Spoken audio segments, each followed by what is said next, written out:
عزیزان کرام، یہ اہل بیت کے زندہ معجزات ہیں. آپ اس سے کافر کو بھی مسلمان کر سکتے ہیں. تھوڑی سی تبلیغ کرنے کی ضرورت ہے کہ بھائی جاؤ اس بیماری کا پوری دنیا میں جا کے مثلا ڈائبٹیز کا علاج نہیں ہے. اب ڈائبٹیز کا علاج بھی شوگر ڈائبٹیز کا ایک سمپل علاج ہے اور دو اہل بیت کے نسخے ہیں. ایک جو زیادہ جس کی شوگر نہیں ہے اس کے لیے ایک نسخہ ہے اور جو زیادہ شوگر اس کے لیے دوسرا نسخہ ہے. لیکن پریکاشن کے طور پہ آپ سب لوگ اس سے بچنا اگر چاہتے ہیں بہت سمپل سی چیز ہے. ایک سبزی ہے جسے عربی میں کہتے ہیں سبزی حضرت فاطمہ زہرا سلام اللہ علیہا. یہ سبزی بی بی پاک کو بہت پسند تھی. اسے فارسی میں کہتے ہیں خرفہ اور اردو میں کہتے ہیں کلفہ. پارسلی انگلش میں پارسلی نمکین ہوتی ہے، نمکین ٹیسٹ ہوتی ہے. جس کو بھی شوگر سے بچنا ہے یا شوگر ابھی چھوٹی لیول پر ہے تو یہ سلاد کے طور پر 3 مرتبہ استعمال کر لیں. بہت لوگوں نے استعمال کیا، پہلے وہ کوئی ٹیبلٹس کھاتے تھے اور ٹیبلٹس کی ضرورت ہی نہیں رہی. اور ٹیبلٹس کے بہت سائیڈ ایفیکٹس ہیں، بہت سائیڈ ایفیکٹ ہیں. بہت سارے لوگوں کو کیونکہ یہ بیماری ہے، خصوصاً کولیسٹرول کو ختم کرنے کے لیے جو لوگ ٹیبلٹس کھاتے ہیں اس کا بھی بہت سائیڈ ایفیکٹس ہے. کئی بیماریاں ہیں. اور دوسرا یہ شوگر کے لیے یا ڈائبٹیز کے لیے جو لوگ کھاتے ہیں اس کے بھی بہت سارے نقصانات ہیں. خود ایک نقصان بہت بڑھ کے انسان کی مردانگی طاقت کم ہو جاتی ہے اور کینسر ہونے کا بھی خطرہ ہوتا ہے. تو اس کے بجائے کہ آپ ٹیبلٹس پہ چلے جائیں، نیچرل علاج ہے ہرب سے یہ خرفہ استعمال کریں. اور خرفہ بی بی پاک کو بہت پسند تھی، یہ بہترین سبزی تھی.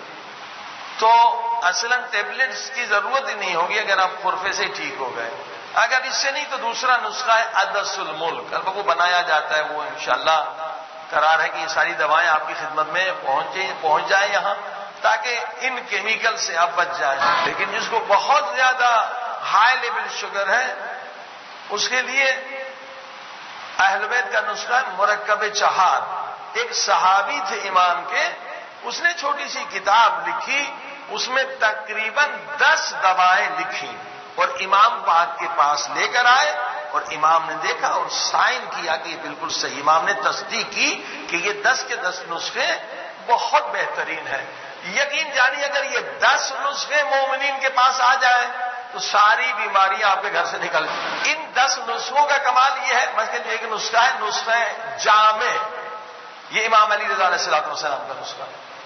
جب بھی کوئی بیمار ہو جاتا امام کے پاس آتے تھے تو امام پہلا سوال یہ کرتے تھے اکثر کہ بھائی آپ کے پاس نسخے جامع نہیں ہیں؟ یعنی ایسے پوچھے جائے کہ یہ ضروری ہر مومن کے گھر میں ہونا کہ بیماری تو ہے. کہتے نہیں مولا نہیں تو بنا دو. نسخے جامع 20 بیماریوں کا علاج ہے بھائی، 20 بیماری.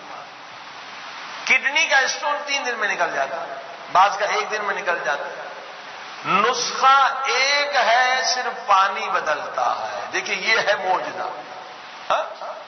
ہم نے ایک مریض کو دیا، وہ خون کی الٹیاں کرتا تھا کراچی میں. ہم اس وقت تازہ کام کر رہے تھے، آیت اللہ نورانی کے ساتھ خود نسخہ بناتے تھے. نسخے جامع ہم نے بنایا. اس نے کہا میں نے یہ دونوں بڑے اسپتال کراچی کے دیکھ لیے ہیں، کچھ مجھے فرق نہیں ہو رہا، ہر دن خون کی الٹی. بالکل بیچارہ مرنے والا ہو گیا. خون کی الٹی ہوگی تو کیا ہوگا. میرے پاس اکثر رہتا تھا وہ نسخے جامع. میں نے تھوڑا سا اس کو دے دیا. باب العلم کے نزدیک ہم رہتے تھے کراچی میں.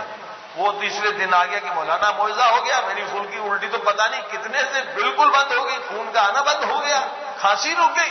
یہ نسخے جامع میں صرف پانی بدلتا ہے. پانی کیا؟ اب مثلا جس کو الٹی یعنی لنگس کی بیماری ہے پانی سونف کا ہوتا ہے. کڈنی کے لیے بیماری ہو تو پانی مولی کا ہوتا ہے. انفیکشن کے لیے پانی شہد کا ہوتا ہے. ہمارا 1.5-2 سال کا بچہ تھا، ہم نے اسے دیا اور جناب اگر اینٹی بایوٹک دیتے 7 دن لگتے، 6 دن لگتے، 5 دن لگتے، 1-2 دن میں وہ بالکل بچہ ٹھیک ہو گیا. بہت شدید انفیکشن تھا. تو یہ اہل بیت کے زندہ معجزات ہیں. ان سے آپ بھی فائدہ لیں اور دنیا کو آپ اہل بیت کی فضیلت بتائیں کہ آج جو